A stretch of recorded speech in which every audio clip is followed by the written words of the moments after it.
você se apresenta, Cláudio? Sim, claro. Eu sei que você é meu amigo.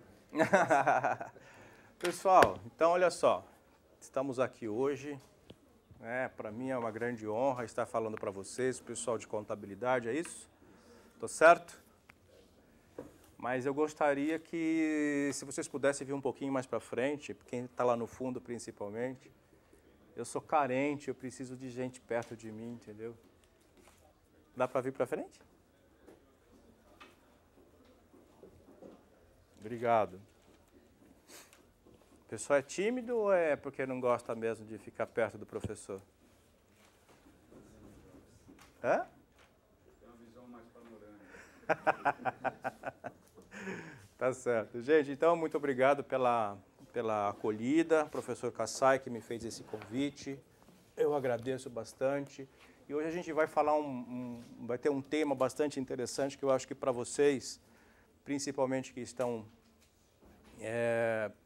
se formando ou estão se encaminhando aí para uma profissão bastante relevante, né, do ponto de vista empresarial, organizacional, que é o GRI.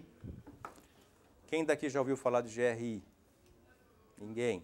Já? Você? Pelo menos um ali ouviu falar do GRI, que é o Global Reporting Initiative, que são iniciativas globais para o reporte ou para o relato, né? Eu vou ter que vir aqui toda hora, infelizmente. Se você puder. A ideia, então, de hoje, eu fiz aí algumas telas para poder apresentar para vocês duas questões principais, né? A primeira questão relevante é a transição do GRI 3.1 para o GRI 4. Essa é a questão mais relevante. A questão de fundo é a questão, então, da discussão sobre o mecanismo GRI. Pode passar. Eu queria fazer um aquecimento com vocês. Eu já vi que essa plateia aqui é meia quieta, mas eu vou insistir. Eu queria fazer um aquecimento para vocês, inclusive para o pessoal que também vai assistir depois, né?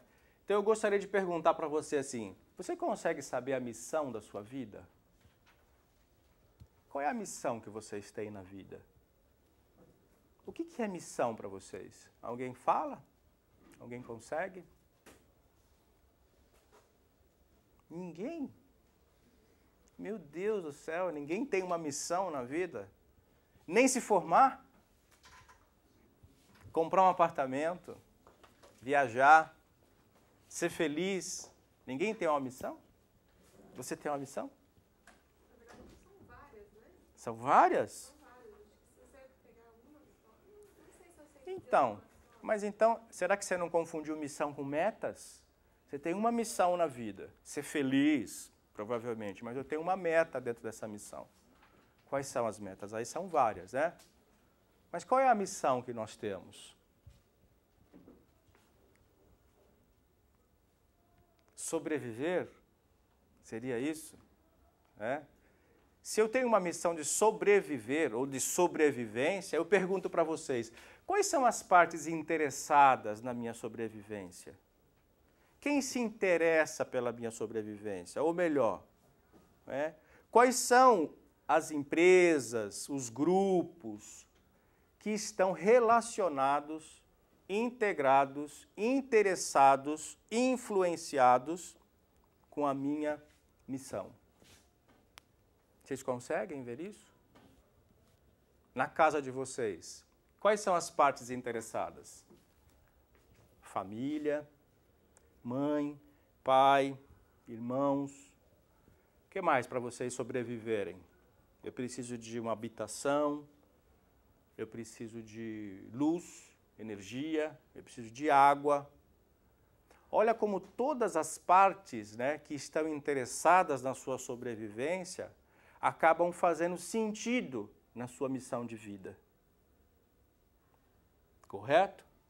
Quais são as suas políticas de relacionamento com essas partes? Todo mês eu pago a minha conta de luz, eu pago o meu aluguel, né? Eu dou satisfação para os meus pais, ok? Não é assim?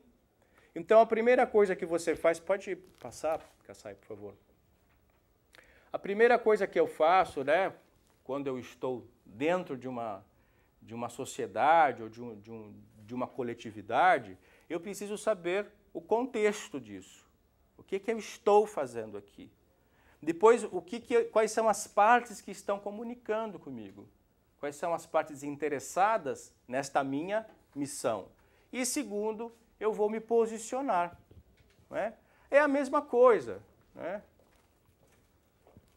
Quando você, então, vai relatar aquilo ou se posicionar frente àquilo que você propõe como vida, né, como desenvolvimento, você precisa de alguns indicadores para mensurar, avaliar, analisar se aquela sua missão está sendo encaminhada.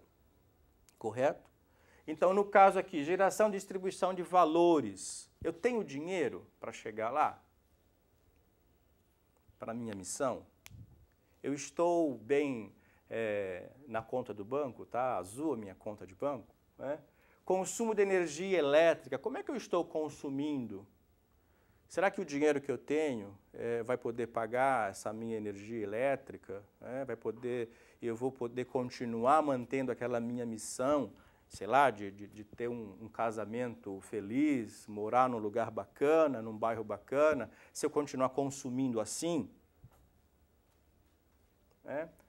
Enfim, aqui são alguns indicadores, então, que eu fui colocando aqui para a gente fazer um aquecimento. Na verdade, o único que está aquecendo é aqueles dois ali que estão falando que não param nunca. Mas acho que é isso mesmo, a gente tem que aquecer conversando através do Facebook. Né, Kassai? Então, opa, o que deu aqui? Muito bem. Então, eu coloquei aqui para vocês entenderem mais ou menos, né? Quando a gente faz um relatório de sustentabilidade, o que a gente está pensando? A gente está pensando primeiro numa missão organizacional. O que a gente tem que entender, primeiramente, que o que muda não é a empresa. O que muda somos nós. É a forma que nós temos de pensar. Né? A grande dificuldade de hoje dos empregados se engajarem nos processos empresariais é justamente porque eles se veem fora desse processo de desenvolvimento empresarial. Ele está ali durante 8 horas, dali ele sai, vai para a casa dele e esquece que ele trabalha. E a ideia não é essa.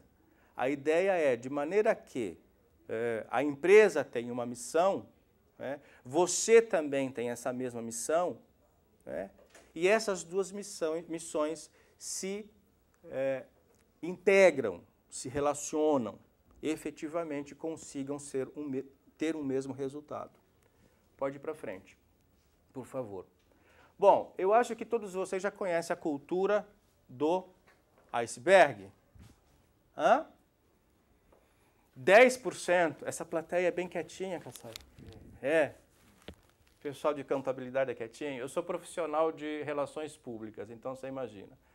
Nas faculdades que eu dou aula, os alunos não param de falar, não param de mexer em computador, então para mim é normal. Mas vocês realmente são bem quietinhos, eu queria ter mais turmas assim. Então, qual que é a cultura do iceberg? Eu botei um diferente aqui, tem uma baleinha aqui, porque todo mundo coloca aquele iceberg compridão, aí eu coloquei um diferente aqui para chamar mais atenção. Então, a gente sabe que acima do nível, né, do mar, a prestação de contas é 10%. E são sempre aqueles mesmos dados financeiros, são sempre aqueles mesmos dados que a gente olha e não entende a razão daquilo. Todavia, aquilo representa, na verdade, os 90% que estão aqui embaixo. Esses 90% que estão aqui embaixo, são representativos de governança, de gestão, de políticas, de metas e de objetivos. E isto é representativo da missão da empresa. Agora, lembrando você, como é que a gente desenvolve uma missão de empresa? Pode ir para frente, sai. Pode ir várias vezes para frente, até aparecer tudo aí. Isso, acabou. Aí. Como é que a gente desenvolve uma missão de empresa? Na área da comunicação, tem uma disciplina que se chama cultura organizacional, onde a gente aprende como é que nós vamos desenvolver um processo de interação entre os conteúdos de cada universo de experiência das pessoas. Então, estas questões aqui de conhecimento, de suposições, prioridades, crenças, atitudes, aprendizados, estas questões, você não pode deixar de lembrar que elas estão carregadas de experiências diferentes de cada um de nós. Então, a gente precisa fazer o quê? Alinhar isso. O que ocorre, então? Ocorre que é impossível você alinhar isso de uma maneira que não seja mensurável, de uma maneira que não seja metodologicamente, sistematicamente aplicada. Portanto, estas questões aqui, os 90%, quando aparecem lá em cima nos 10%, e que representam todas essas políticas da empresa, geralmente não têm a transparência necessária que o público interessado deseja saber. Pode ir para frente. Eu chamo sempre, mais uma vez, eu chamo sempre, então, o GRI de um mecanismo de visibilidade 100. Por que ele é visibilidade 100? Lembra-se lá da nossa cultura do iceberg, que é meio confuso aquela coisa que tem dentro da empresa. A gente não vai entrar nesses detalhes, a não ser que depois vocês queiram saber um pouco mais. Eu vou responder perguntas, provavelmente, depois que eu fizer a minha fala. Todavia, eu gostaria que vocês lembrassem que ali dentro da empresa, dos 90% que nós não sabemos que ocorrem na empresa, porque a transparência só está lá nos 10%, e aqueles 10% geralmente são aqueles relatórios financeiros, ou então aqueles que estão nos jornais, o GRI, ele propõe, então, para a empresa, é uma proposta porque ele é voluntário, ele não é obrigado. Ele propõe para a empresa uma revisão cultural, emocional, racional, funcional e educacional. Por que o cultural está aqui em cima? É óbvio que o cultural é toda a experiência que existe dentro da empresa, correto? Então, o emocional por quê? Porque eu vou lidar com toda aquela capacidade de equilíbrio, de responder aos desafios, às pressões, não só as pressões diárias das pessoas que estão ali agindo junto comigo, mas das pressões de mercado, das pressões de cliente, das pressões da imprensa, das pressões dos sindicatos. Como é que o empregado ali dentro ele lida com essas pressões? Então, é a questão emocional. E tanto a gente sabe que hoje o coeficiente emocional é um coeficiente bastante valorizado na hora de você se apresentar num processo de seleção. A questão racional, a questão racional é justamente essa, como é que eu materializo essa minha decisão emocional? Como é que eu materializo isso? Como que a empresa materializa isso? Como é que ela transforma aquela política de ação, aquela sensação que ela teve de observação de cenário, em algo produtivo?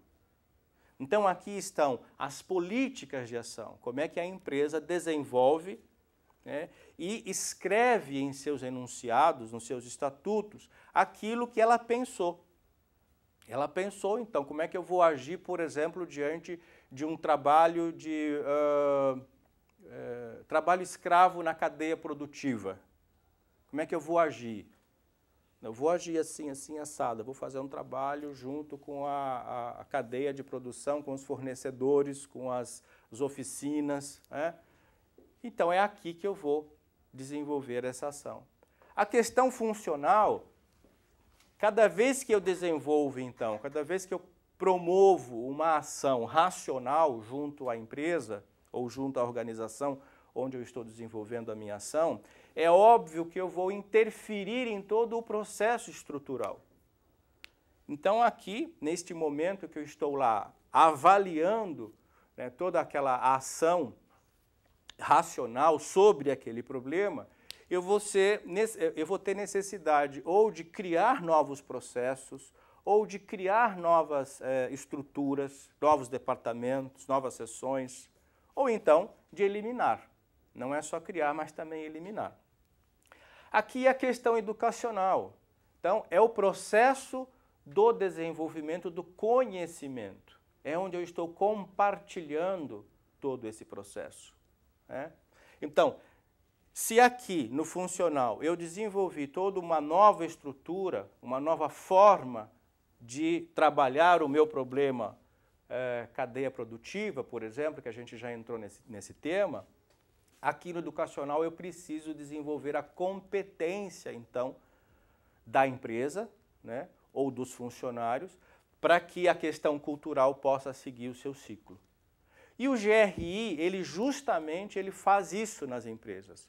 O GRI, o Global Report Initiative, ele é um relato, que hoje é a palavra mais usada para isso, não é mais relatório. Relatório é a peça, relatório é isso que vocês vão ver depois que eu vou passar para vocês. E o relato é o que está aqui dentro, né?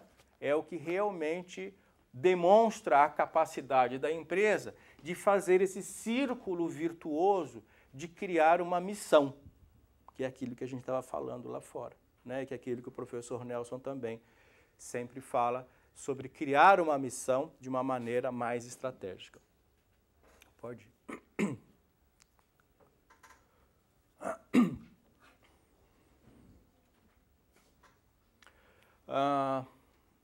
Sustentabilidade para vocês, o que é que vocês acham que é? Pode ler. O que vocês acham que é sustentabilidade?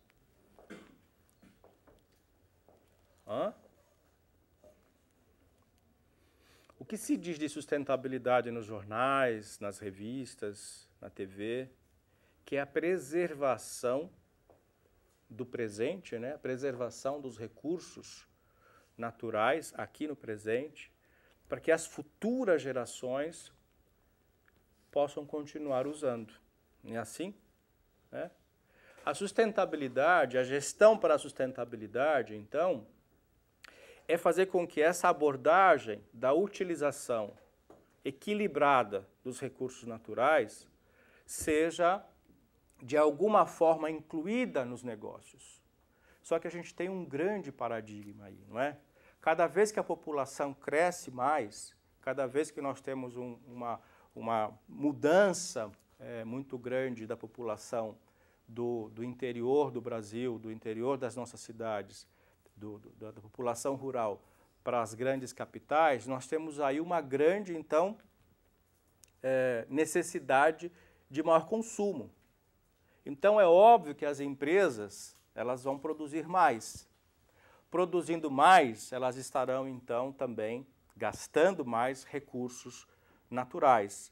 Gastando recursos naturais, elas também estarão fazendo com que o meio ambiente seja, de alguma forma, esquecido, né?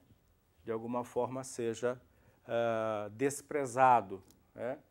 E a gente sabe que hoje a maior problemática, principalmente do planeta, segundo os grandes estudiosos da área de clima, é o aquecimento global, causado em parte pelo consumo, né? Os gases de efeito estufa que são eliminados quando você recicla ou quando você despreza os resíduos da sua empresa ou da sua casa, inclusive. Alguém aqui sabe quantos quilos de lixo a gente produz por dia? Pessoalmente, pessoalmente. Não estou falando de família. Quantos quilos, gente? Só você que fala, vai, fala. 2 quilos de lixo por dia. De papelzinho de bala, de papel de caixinha de sorvete, biscoito, lanche, enfim, 2 quilos, cada um de nós. Você imagina isso, coloca isso no mês, quanto é que a gente vai estar fazendo de lixo, né? Então, a gestão para a sustentabilidade é uma nova forma para se fazer negócios. E diante dessa nova forma de fazer negócios, as empresas, assim como todos os cidadãos, evoluíram, né, de um processo mais individual para um processo mais coletivo. Ok? E é nesse momento, né, em que a sociedade se torna mais coletiva, mais consciente, é que ela exige das empresas uma maior transparência. E aí a cultura do iceberg, né, deixa de ser 10 por 90.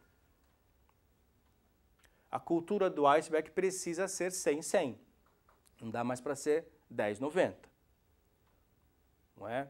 Porque hoje você quer saber, você vai no supermercado, você quer saber quanto é que vale aquilo, né, quanto imposto você pagou, se aquele leite que você está tomando tem ou não tem alguns resíduos, né? Então, você hoje está preocupadíssimo com todo o processo de produção das empresas. E as empresas, sabendo disso, sabendo que elas sobrevivem por conta dos clientes ou do consumo, né, dos clientes, ela procura, então, ser mais transparente. Mais uma. Procurando ser mais transparente, ela começa, então, a buscar mecanismos de controle, não é? E é aí que a contabilidade começa a fazer uma grande importância em todo o processo. É aí que a contabilidade entra. Eu sou formado em comunicação. Todavia, nos últimos 5 anos, eu tenho tentado aprender sobre contabilidade. Porque o GRI nada mais é do que contabilidade. Controlar os dados, né?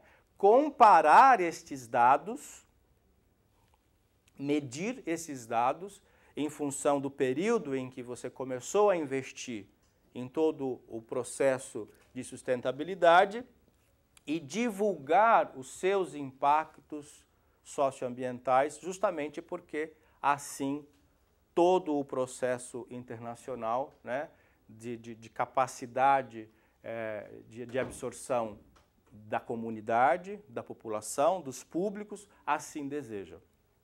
Pode ir, sai. Mas como é que eu vou medir, né, aquela coisa lá dos 90%? É difícil você medir motivação, é difícil você medir conhecimento, é difícil você medir treinamento, né? Você só mede aquilo que é tangível, né? Então, é complicado. O GRI, ele criou uma maneira, né, de mensurar isso através dos indicadores. Vamos para frente. O GRI, ele é uma rede mundial fundada em 1997, né? E ele é uma rede multi-stakeholders porque ele não fez sozinho todo esse processo. Ele chamou várias organizações, academia, governo, instituições, organizações não governamentais, empresas, para discutir, então, como é que eu vou mensurar essa questão dos 90% da cultura do iceberg, da transparência exigida. Vocês já devem ter ouvido falar assim, nós somos transparentes até certo ponto. Eu vou eu vou relatar, eu vou divulgar aquilo que é importante para mim. Vocês já devem ter ouvido isso. Todavia, o que o GRI propõe, ele propõe a mensuração, a análise e a divulgação daquilo que é importante para nós, e não só para mim. Especialmente com foco no público de interesse. Ok? Então, por que hoje as grandes empresas que estão ao nosso redor, as empresas de luz, de energia, de água, elas estão preocupadas em treinar todos os seus clientes, aliás, em treinar os seus clientes para gastar menos água, gastar menos energia. Ela tem dado treinamento para isso, para quem não sabe, mas eles dão treinamento. A CPFL, a Light, quem mais? A Eletropaulo, eles dão treinamento, né? E eles estão sempre divulgando ali naquela fatura da energia o que você tem que fazer para diminuir o número de quilowatts que você tem utilizado. Então, essa questão da coletividade tem se tornado cada vez mais progressiva. E o GRI, ele justamente desenvolveu esta mecânica coletiva para perguntar para todos os seus stakeholders, né, como é que eu vou fazer para mensurar estas questões que são intangíveis. Vamos para frente. O GRI ele é um padrão internacional. Ele está em quase toda a parte do mundo, né? E aqui no Brasil nós temos em São Paulo, que é um ponto focal em São Paulo, onde nós estamos desenvolvendo já um trabalho bastante efetivo com várias empresas aqui no Brasil. Então, São Paulo é a única cidade do Brasil que tem o ponto focal. E o GRI está em Amsterdã, na Holanda. Vamos embora. Qual é o benefício do relato? Pode ir. O relato, então, do GRI, ele fornece um quadro claro das principais impactos. O que eu desejo? O que a empresa deseja? A empresa não. O que o público deseja? O público deseja saber quais são os impactos que a empresa causa no meio ambiente. Então, a empresa, diante dos protocolos e dos indicadores que as diretrizes do GRI pede, ela vai mostrar para os seus públicos quais são os seus impactos. Mostrando para os seus públicos quais são os impactos, isso que eu estava te falando, Cassal, olha só, ela vai dizer assim, eu gastei X para resolver este problema. Por exemplo, né, resíduos que são jogados nos rios, né, ou poluição, fumaça. Quanto é que eu gastei, quanto é que eu investi para diminuir ou para acabar com isso? Neste momento, o que é que eu estou fazendo? Eu estou criando, então, um indicador tangível para demonstrar a capacidade que eu tenho de investimento socioambiental para resolver aquele problema. Então, todo aquele processo cultural lá dos 90%, ele se torna tangível. Porque quando eu digo assim, eu preciso reduzir o nível, ou o grau, ou a quantidade de resíduos que eu estou emitindo, eu tenho aí um problema sério. Porque eu vou precisar comprar mais maquinários. Muitas vezes eu tenho que investir, tecnologicamente falando, eu preciso investir em pesquisa. Eu preciso desenvolver uma estrutura diferente na minha empresa. Quer dizer, não é só comprar o maquinário, jogar lá, botar na chaminé e pronto. Tem todo um processo aí de desenvolvimento, também de conhecimento. Então, quando a empresa ela cria esse processo, ela está desenvolvendo todo uma nova forma de olhar para dentro dela e demonstrar aquilo, a prestação de contas, de uma maneira mais transparente, diminuindo os 10%,